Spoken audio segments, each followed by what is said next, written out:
Hi, everybody. I'm here. I call it duress. I don't have a computer.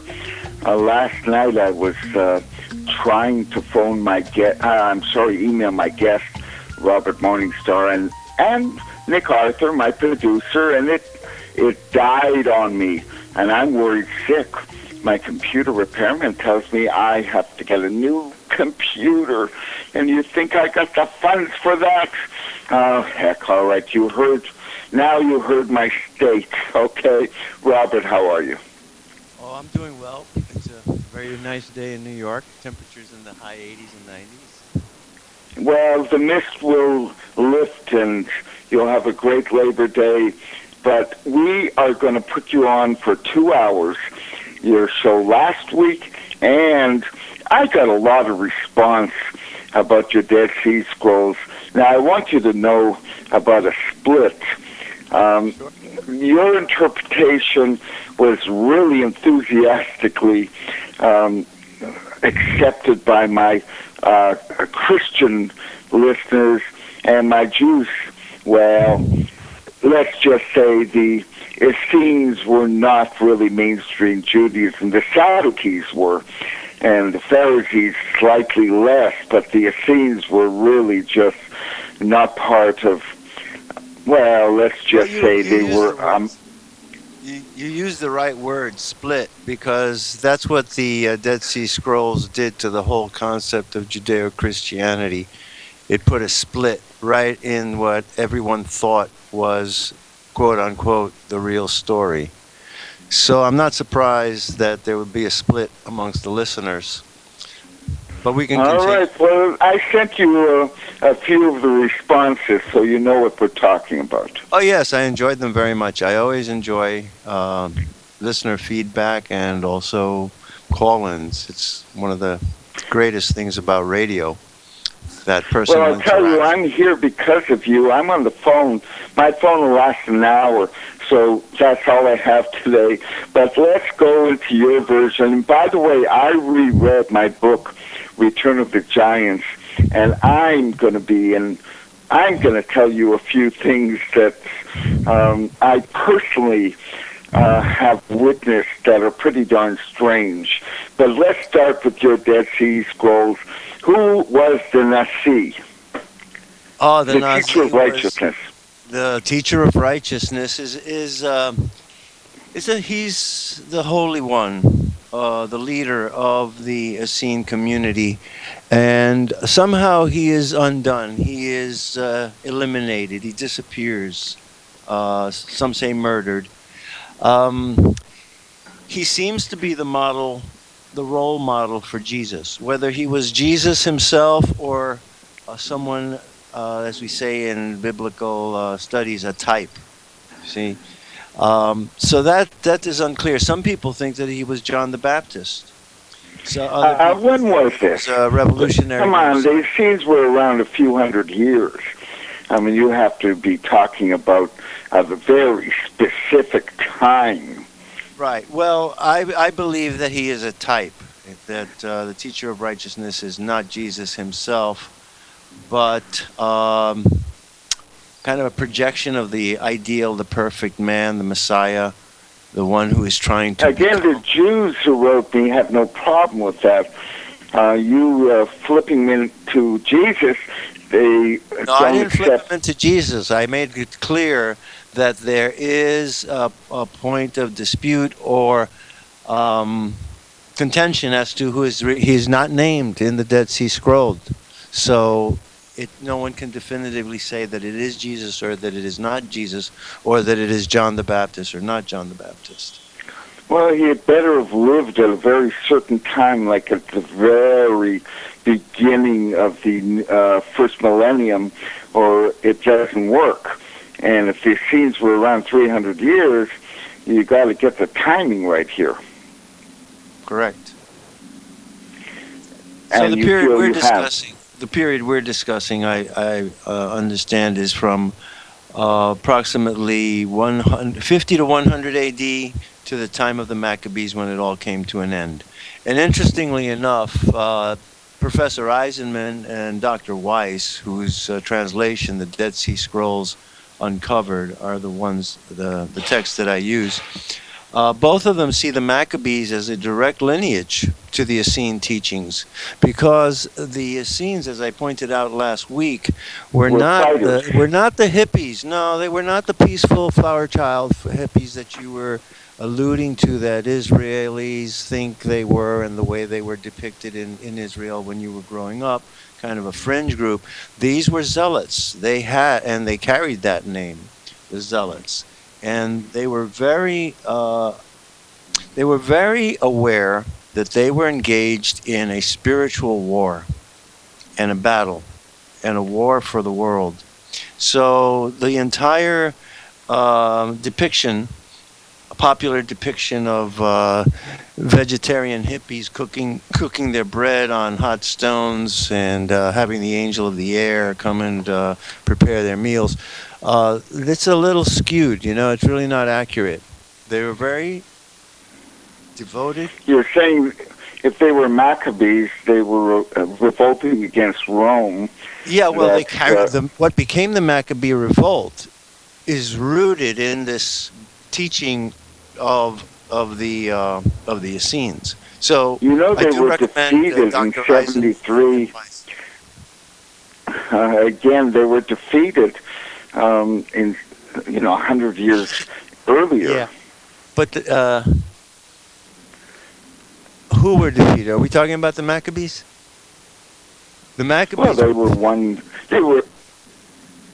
Look, the Romans were if I'm not defeating everybody over and over and over. Anytime there was a revolt, the Romans put it down very viciously. But the zealotry, the movement for freedom from Rome, is seated. It's rooted. The foundation of that is in the Dead Sea Scrolls, because they saw. One interpretation is that they saw Rome as the rule of Belial.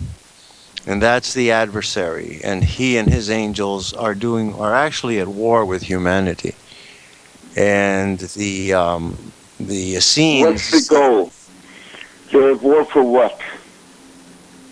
The goal of the angels of Mustamoth and Belial is the destruction of the human race. Why would they want to destroy the human race? Because what's in it for them? They are world domination, control of the earth and its resources, slavery, spiritual slavery of the remnant. So sounds like Romans, and that's how the Jews of my listeners have interpreted that this is a description of the Roman oppressors. But okay. People are looking at these things on a superficial level, and we're talking here about spiritual warfare. What possessed the Romans is the same spirit of domination and destruction and oppression. It's the spirit that we're talking about that moves, creates motives, creates action, and creates behavior. It's not a label you throw on the culture. It's actually what is percolating in the mindset that drives tyrannies. But I'm going to quote you. The rule of the lie, the suppression of persons' individualities, the suppression of the idea of the human soul, the importance of the human soul, the validity of it. All of these things that work to deny our spiritual existence, they are Belial. They are agents of Belial, whatever name they want to take. Well, I'm going to quote you, and we're going to jive at some point. Sure. As I said, I made a lot of notes for this show, and it's a shortened show, but why is Enoch an angel in the Dead Sea Scrolls? Enoch is not an angel in the Dead Sea Scrolls. Enoch is still the same Enoch who's the intermediary between humans, angels, and the Lord. Enoch has a special quality, a special faculty that makes it possible for him to commune directly with the Godhead. And one of the most powerful passages in the book of Enoch is when the watchers have fallen and they realize that they have been cut off from the Godhead. The watchers did not know that they possessed this same quality that Enoch had, to be in constant communion with the Godhead no matter where they were. Who And were the only when watchers? they fell, they lost that faculty and they were isolated. They were cut Who were down they? into their egos. Their consciousness, in a sense, was lobotomized. You know what happens in the movie 2001: A Space Odyssey, where the computer has turned against the humans, it's killed the astronauts, and David Bowman, the Messiah, symbolically goes in there and he has to defeat artificial intelligence. And what he does is he disconnects the crystals of those conscious faculties of the computer, HAL, and leaves only the essential circuits necessary to run the ship. I use I'm that not sure that's relevant. an analogy Listen, we have a problem. to the watchers. Robert, Yes. we were warned by Nick that I'm on a phone and you're on Skype. Now, we have to stop. don't go into 2001. It was really a very overrated movie to begin with. Who were the watchers? Let's get back to our subject. Who were the watchers? The watchers are a group of angels. Ah. This particular group of 200 is a group that was part of the, you might call, governing council, and that oversaw the development of mankind. They were forbidden to interfere in the development of mankind, but they seem to have fallen for the Earth Girls. And as a result, The Earth what? they fell for the Earth Girls. The daughters of men were coming. Oh, gosh. All right. So they had this a certain curiosity about Earth women and about sexual indulgence, and they made Well, we were all young once. Now, how did this affect the story that they really found girls pretty? That's in Genesis. That's in Genesis, but it's more explicit in the book of Enoch. And in the book of Enoch, they gathered together under Azazel and Samiyaza. The word Samiyaza is very interesting in that Billy Meyer claims that the ETs that he's been in contact with, that the first one said his name was Samiyaza. Oh, again, let's not go the there. leaders of this revolt. All right. Now, let's keep this. Quoting 2001 Billy Meyer isn't doing us any good. I don't see why not. No, listen. You're trying. You cannot disconnect those myths of modern time, which are trying to tell us the same story that's in the Dead Sea Scrolls, in symbolic manner. Billy Meyer is explicit. You know, he meets people from outer space, and yeah, I know. I'm just telling you that it's an amazing coincidence that Semiyaza appears in the Book of Enoch, and then Billy Meyer says that the alien who contacted him was named Semiyaza. May I intercede for a second? Go ahead. Now, you're quoting Stanley Kubrick and Billy Meyer. Look, the book I wrote, Return of the Giants, I'm going to just give you two examples. All right. There was the example in November of 91 where the police chief of Beit Shan, a significant city in the Jezreel Valley, was called out because of a UFO flying over the valley. He led eventually an army and a police force and volunteers of close to 300 people followed this. It was about 300 yards up in the sky. They followed it for almost 3 hours, 2:30 in the morning till the sunrise, a little past 6. We're talking about massive amounts of people that can't be hushed up. What year was that? I went and I interviewed Israel Mordecai and eventually was played on sightings. When we were interviewing him, an Army censor lady was watching every word he said. Now, just to get to the punchline, about 6:10 over a kibbutz named Maoz Chaim, it just stayed still for about half an hour under this massive number of soldiers and policemen, and one of the cops went up to Yitzhak Mordechai. No, it was a soldier, went up to Yitzhak Mordechai and asked for permission to shoot the thing down. And Yitzhak Mordechai said, it's not shooting at us. Why should we shoot at it? And that was the instant. Yeah. But we're talking about hundreds of people, and it couldn't be hushed up, and they try to. Now, that's what I'm dealing with when I wrote this book. And it's... Let's just go on to your side of it, and we'll return to mine. Well, I'd like to just ask you, what year did that event occur in? 91. In 91. Because it's very similar to the event of the Voronezh UFO incident that happened September 27th, 1989, 2 years prior, which also involved a UFO and a giant coming out and scaring the hell out of a lot of Russian folk in the city of Voronezh, Voronezh, Soviet Union. So you can look that up, because I think it corroborates some of the witness accounts in your story as well, and the timeline is very close. It's 2 years apart. So these giants in UFOs seem to be returning. Also, I'd like to point out... They were returning.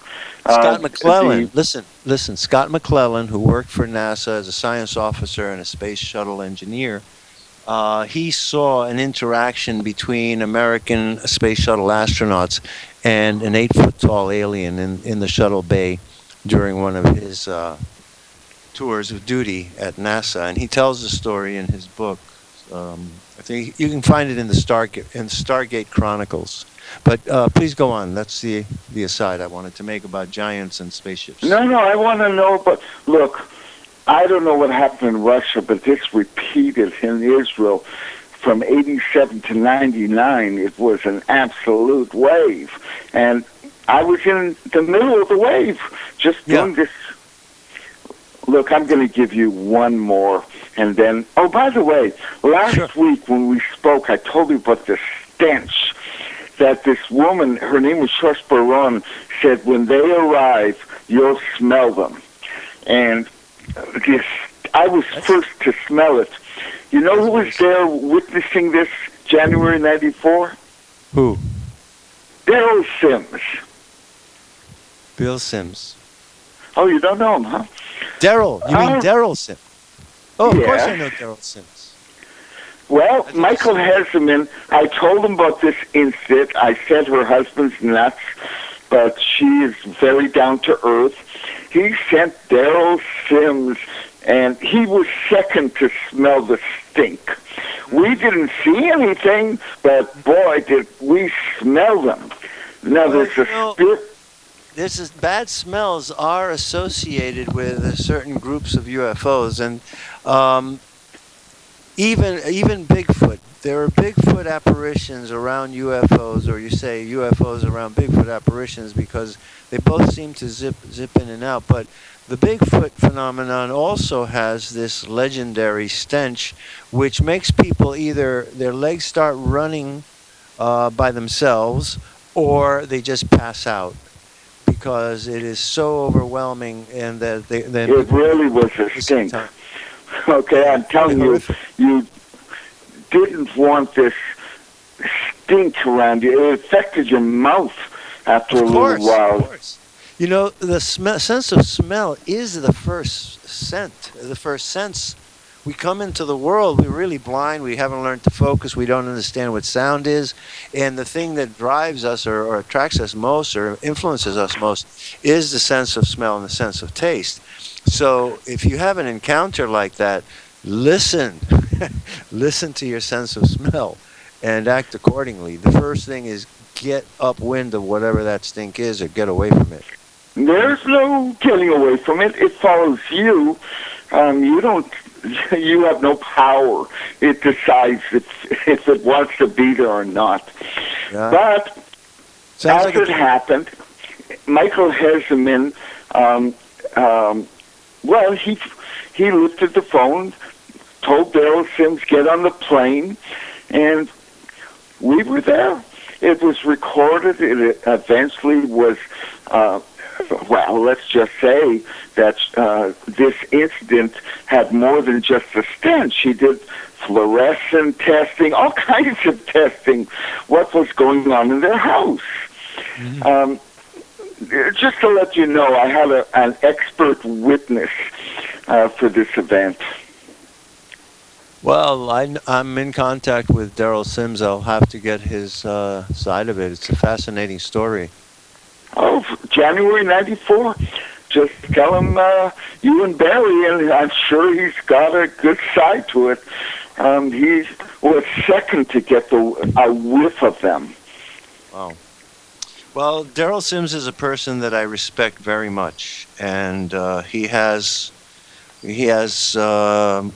more experience than 95% of the people who are out in the UFO field, and he and I have shared very, very important information, our own encounters with UFOs and his own encounters with aliens. We got along. I found him to be a very nice guy. He's a fine gentleman. Yes, he is. Now, we're going to return again to Dead Sea, and then we'll go back.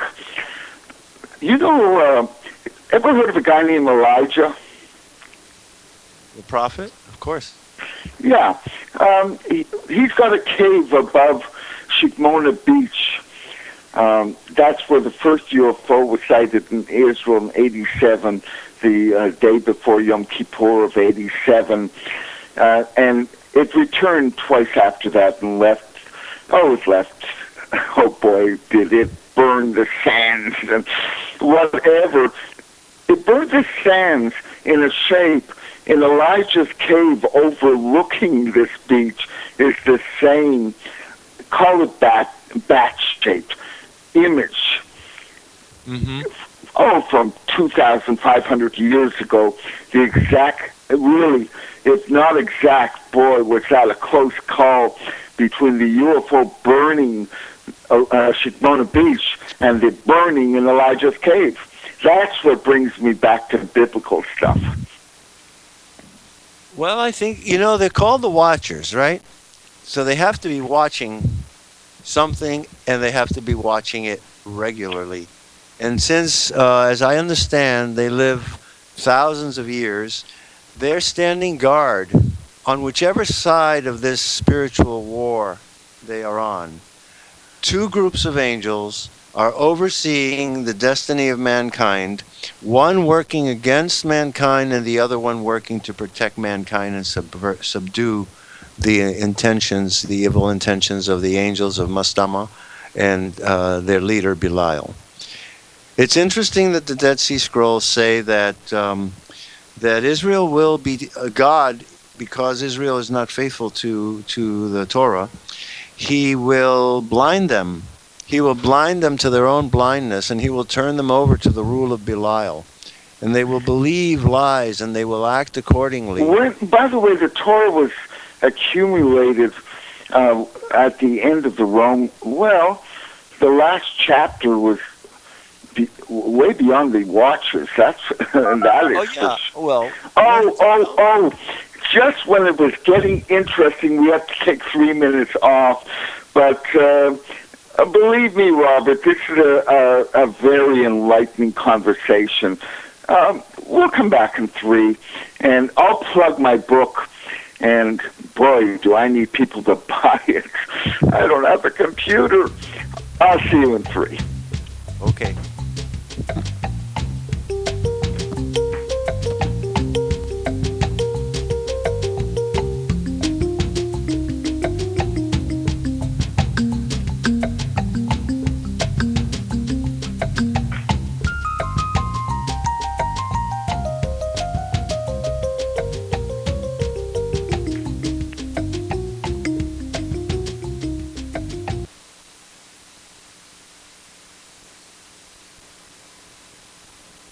I pledge allegiance to the King of Kings and to his kingdom come on earth as it is in heaven. One holy nation and our Heavenly Father, grace, mercy, justice for all.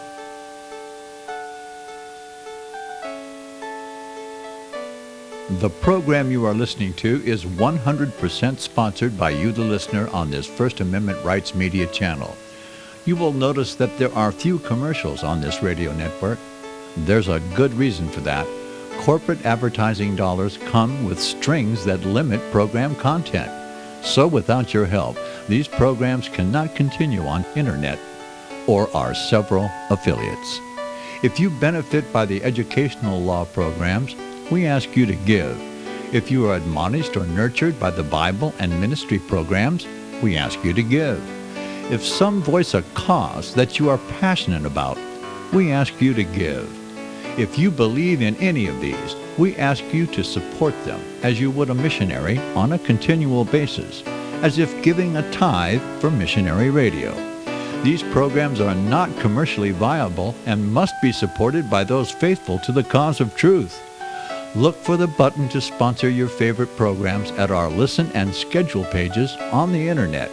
Then, when you subscribe, we will send you the last quarterly MP3 CD of that program immediately, and continue to do so with each new quarter. We will also give you unlimited archive access to all of our programs. We're asking you to give much less than a tithe, so that you may also send support directly to a particular program host, cause, and anywhere else the Spirit may lead you. Do all to the glory of our God and Creator, for His holy nation, the only kingdom that will last forever. Thank you for listening.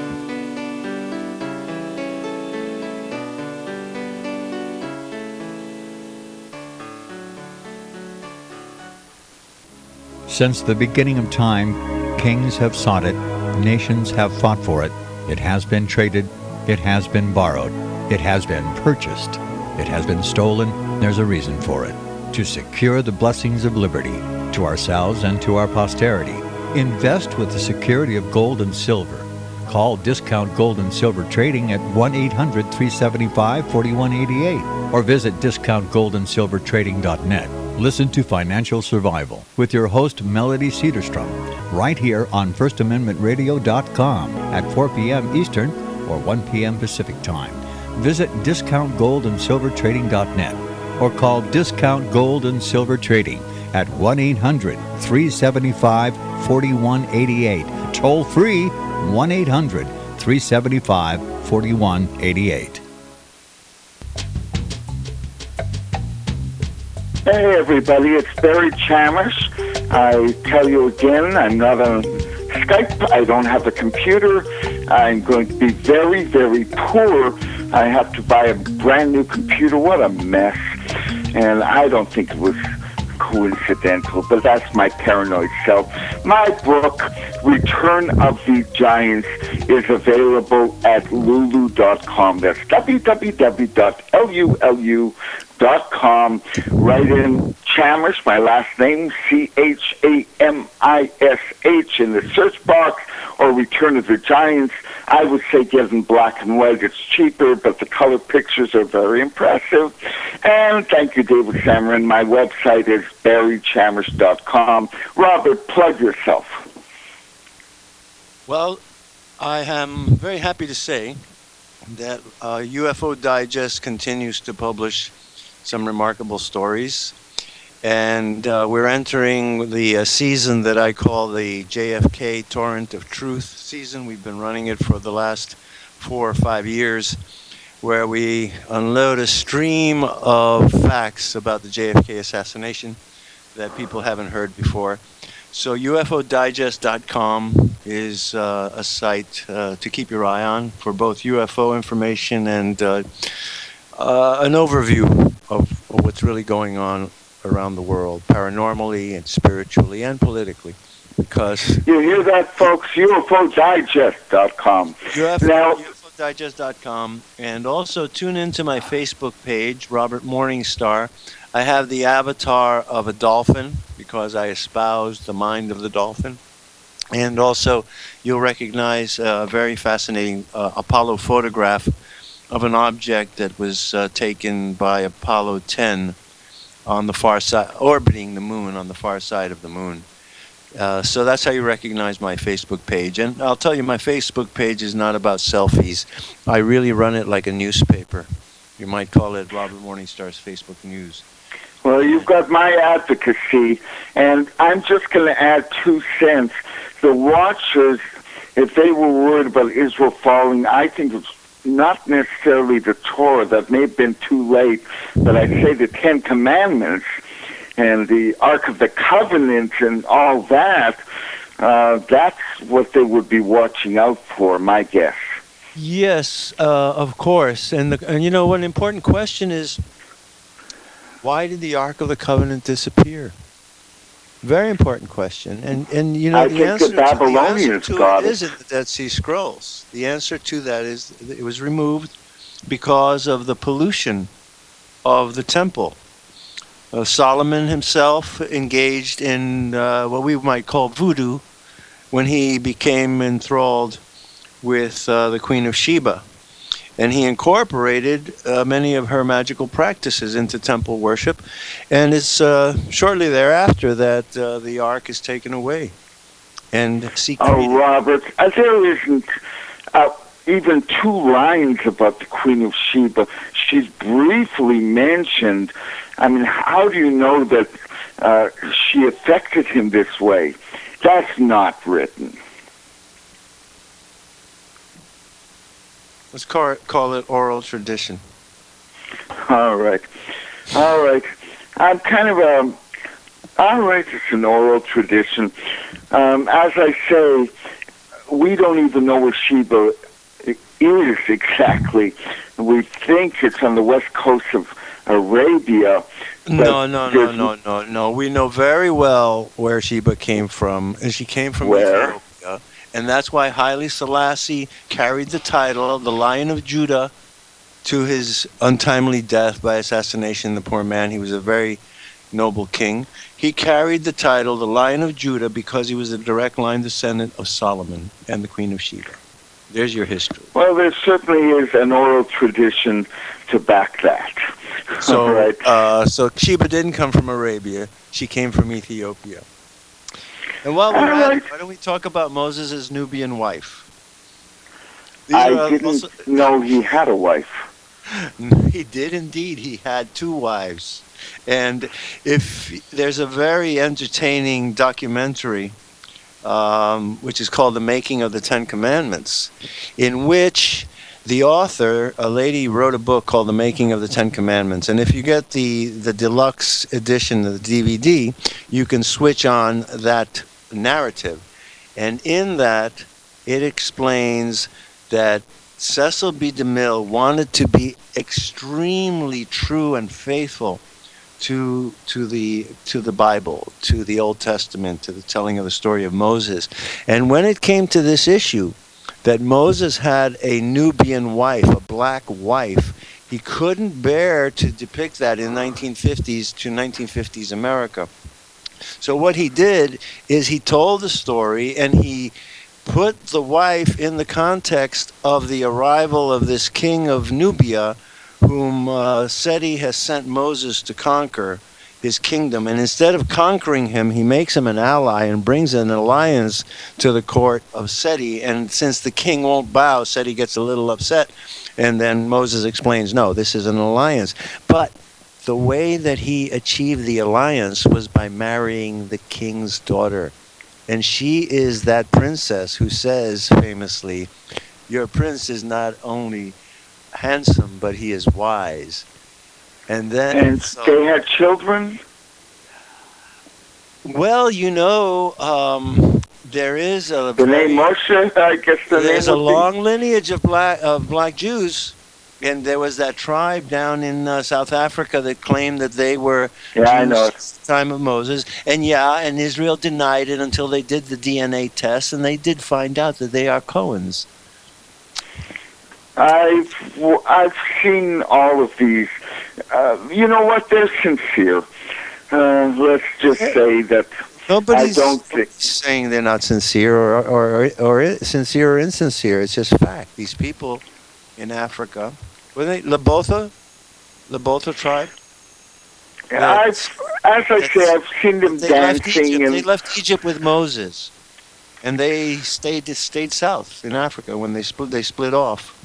Moses went to the Promised Land. They stayed in Africa, but they carried on the tradition. And then after 15 years, 20 years of arguing, the state of Israel did blood tests on them, and they found out that they do carry the Jewish gene, the Cohen gene, the priest. I, again, saw recently a documentary on this, and I'm not going to dive into, let's just say they exist, they're there, and they believe this. And I'm going to go back once again to my experience. I have been trying to bring in the most respected witnesses. That's why I mentioned Israel Mordecai and 300 soldiers watching this. All right? Oh, then there's the business. Brilliant. That was a well-documented. I feel sorry for the soldiers because I'm sure they all know what they saw, and they were all told not to talk. Actually, they talked. All right? I talked to them. Thank God for that. No, Israel was a free state, mostly. Without diving into it, they talked. All right? This incident was all over the Israeli media. Well, the same can be said for America and the United States. The United States is a free country, mostly. So it applies across the world. Well, I'm going to tell you one other one that talked. And this, I took my son, it wasn't that far away. His name was Herzl Casantini. Now, he lived at a moshav called Yetzitz. He was at his friend Danny Ezra's house. The house shook. Danny opened the door and saw a 7-foot giant in front of him and told Herzl Casantini was the sheriff of Yetzitz to look out the window, and well, he saw the giant as well. It made the papers. I went down there with my son because this giant left 8.5 kilometers of tracks. All right, I put my son into one of the tracks. It was almost a foot deep. The giant would have had to have weighed literally a ton. And it went on. Sometimes there were distances of 12 feet between the tracks. Sometimes there was a third object we assumed was a cane. This went on for 8.5 kilometers. All right. Wow. I don't know if my son remembers this. I remember putting him in the track in order to make that track. I tried jumping. I couldn't get a millimeter into the ground. This thing would have weighed a ton. And this was seen by the sheriff of Yetzitz. And Danny Ezra would not talk to me. He was stunned by the whole thing. Now, you can't get better evidence than this. What about tracks? Tracks. I recorded them. I photographed them. I followed them. And I wasn't alone. That's a great case. I mean, multiple witnesses, trace evidence, multiple witnesses, photographs. The works. In 91... The interesting thing is the size of this alien. You're describing the size of an alien as 7 feet tall, which sounds really far-fetched, I'm sure. No, too many witnesses saw.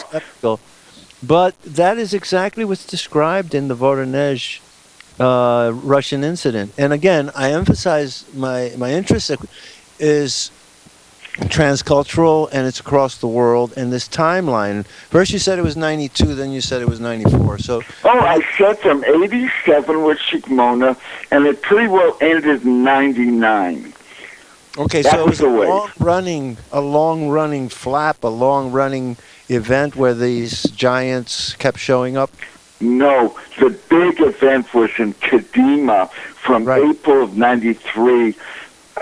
It ended in July of 93 while the Oslo so-called peace accords were being negotiated and then finalized, and then they disappeared.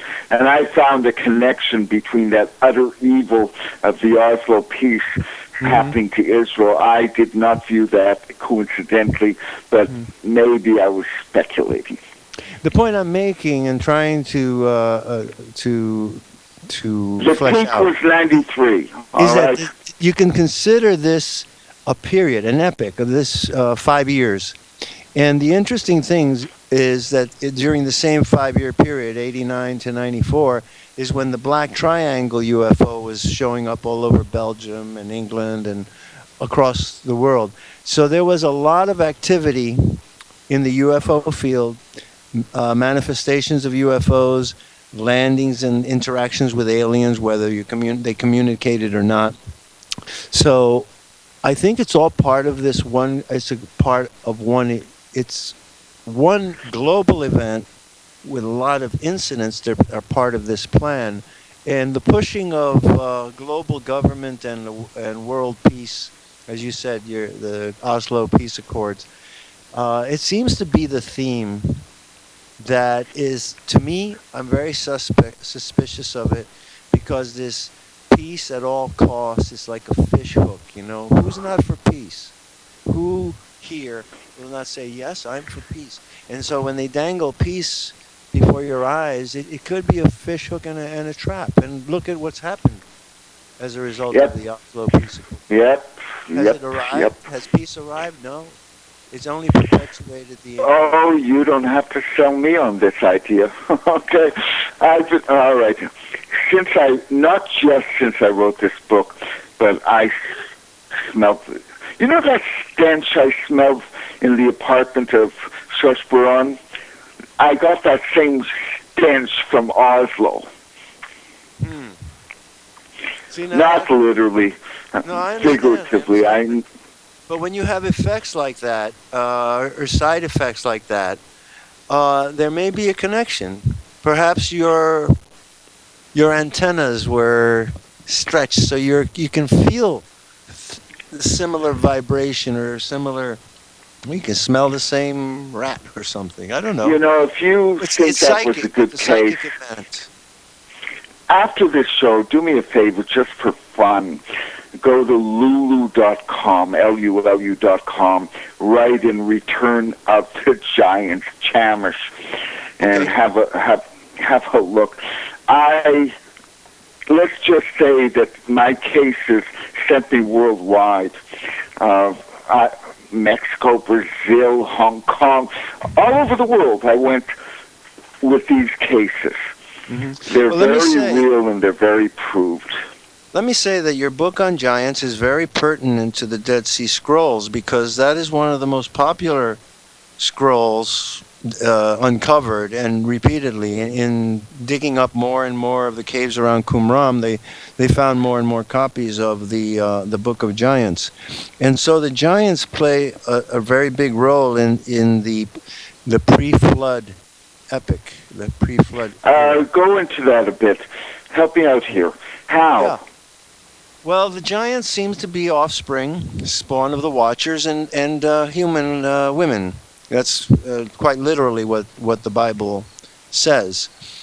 And in studying the Torah, the Dead Sea Scrolls, and the origins, you know, the Sumerian and Ugaric traditions of the high gods, it becomes pretty clear that the Watchers spawned an offshoot of the human race, which became the giants.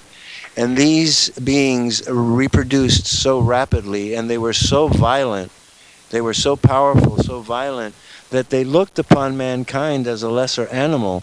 And one of the reasons that God is outraged and decides to destroy the world with the flood is that the giants have become so animalistic that they look upon humans as a lower life form and began to eat humans. They began to cannibalize human beings from whom they were spawned themselves.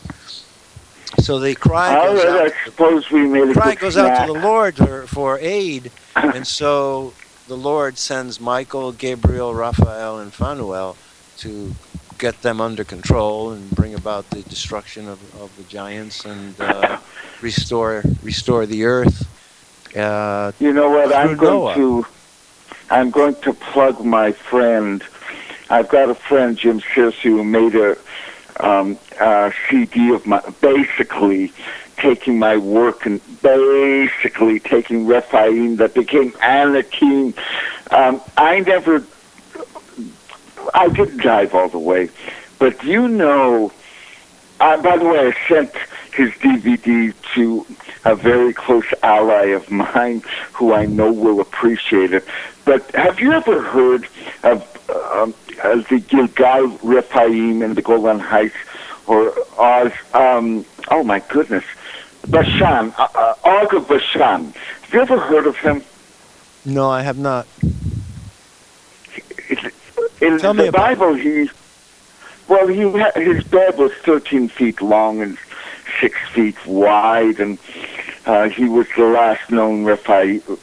No, Rephaim is plural. Repha, I guess. Rapha? I don't know whether... Rapha? That sounds about right. I've never used it outside of Rephaim. Yeah, Raphaim. There is a circle. Israel has a Stonehenge in the Golan Heights. It's 5,000 years old. It's 500 years older than the pyramids. 150 meters, perfect 5 circular. Well, it's called the Gilgal Rephaim and has been for as long as anyone can remember, that there is a monument to them. Whoever they were, there is a monument. Gilgal. No, Gilgal is circle. Uh-huh. Gilgal Rephaim is the circle of the giants. Really study that, because I think you'd better get my book. I'm plugging it again, but sure. We have plenty of pictures of the Gilgal Rephaim in the book. You know, as just an aside, a coincidence, I went to visit the Nicholas Roerich Museum on Saturday, which is right here in my neighborhood in Manhattan. Nicholas Roerich is a very important figure in 20th century spirituality and the bringing of Buddhism to America. However, he wrote a book called Shambhala about his travels from India to Tibet to Mongolia. This man really got around. And just coincidentally, one of the stories is about the drowning of a giant named Luke, L-Y-U-K. And it's just an interesting aside that he puts an entire chapter to tell of the story of the drowning of a giant as, you know, kind of a milestone legend that he heard. So again, this ties back to the flood period. And now with Roerich, we're not talking about people of the book. We're not talking about people who were following the Bible. We're talking about people in the Himalayas who were far removed from the Bible, and they had their own legends of the drowning of giants.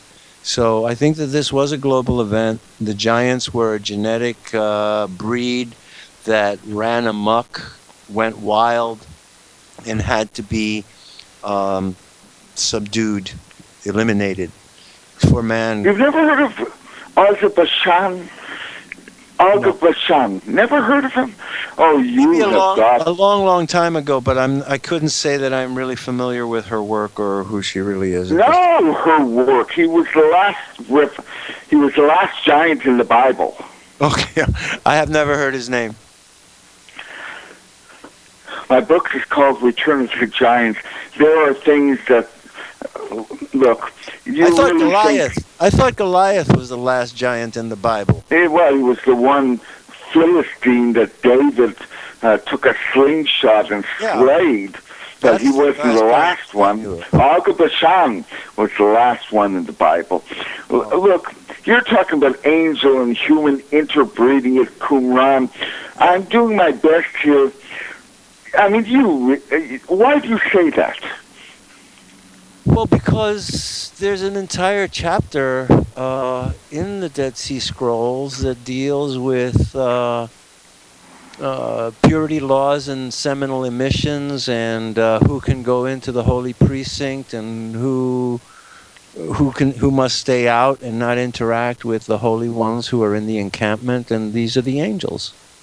So, the story of Jesus, I'm really convinced now, after really going through this and these purity laws and the descriptions in the Dead Sea Scrolls of the interactions of these angelic beings with these humans, I am quite convinced that Jesus and John the Baptist were products of this human-angel hybridization process.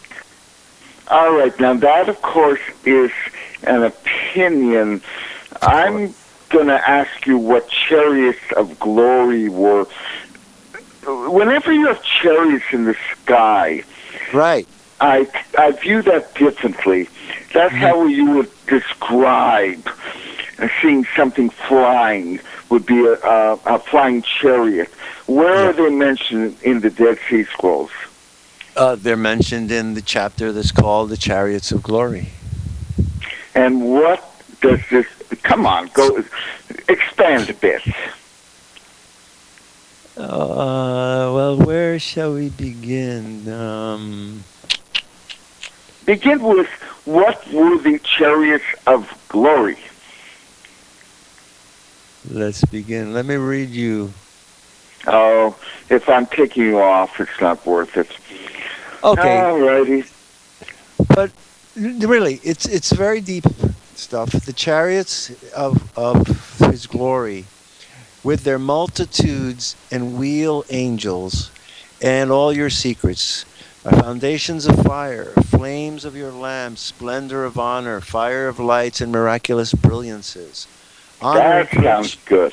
Okay, this is what we're talking about. We're talking about I can't call them a primitive people, but let's say a non-technological people who are trying to draw from their vocabulary a description of an awesome UFO apparition. I think that the Ezekiel... This is the chapter I would read first of the Dead Sea Scrolls. I'd like to read fire coming from something flying. All right, that already intrigues me. Well, listen to this. This is it. The seat of your honor and the footstools of your feet of your glory, in the heights of your standing and the ruling of your holiness, and the chariots of glory with their multitudes and wheel angels and all your secrets, foundations of fire, flames of your lamps, splendors of honor, fires of lights and miraculous brilliances, honor and virtue and highness of glory, holy secret and place of splendor, and the highness of the beauty of the fountain. Oh, gosh. Now, Robert, you finished people see UFOs. No, we're out of time. We're out of time. Robert, you finished on a great quote and an intriguing one, and people, go to lulu.com and look up Return of the Giants, and I'm sorry it's only an hour, but both hours are now archived at libertyarchives.com. I hope I'll have a computer and I'll even get to hear it. Thank you, Robert. Thank you, Barry. See you, folks, hopefully next week. Night all.